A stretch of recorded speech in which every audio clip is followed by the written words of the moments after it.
Saudara, aksi blokade jalan dilakukan warga di Kota Ambon. Aksi ini dipicu tumpukan sampah di jalan Komplek Ahuru Arbes. Mereka juga menuntut pemerintah kota segera bertindak mengatasi jalan rusak dan lampu penerangan yang tak berfungsi.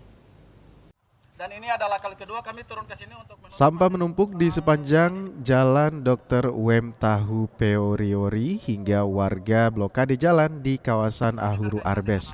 Sampah yang berserakan membuat akses jalan terganggu dan menimbulkan bau tidak sedap. Warga mengaku sudah berulang kali menyampaikan keluhan ke pemerintah kota.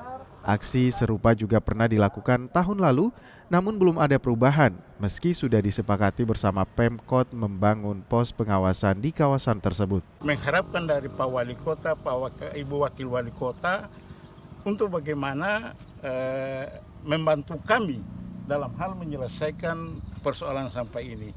Permintaan kami tidak terlalu muluk-muluk. Kalau memang setiap hari tidak bisa diangkat, paling tidak 2 atau 3 hari diangkat sampahnya. Staf ahli Wali Kota Ambon bilang akan segera mengangkut sampah yang menumpuk dan perbaiki jalan akan dikoordinasikan dengan Dinas PUPR Provinsi Maluku. Yang pertama, sesuai tuntutan masyarakat PJU sementara di sinyala ya, penerangan jalan umum lampu jalan.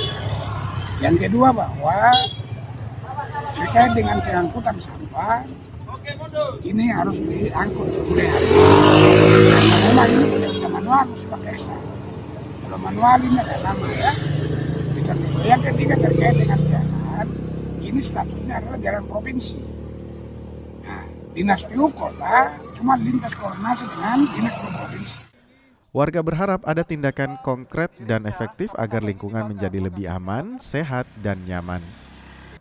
Yahya Lating, Kompas TV, Ambon, Maluku.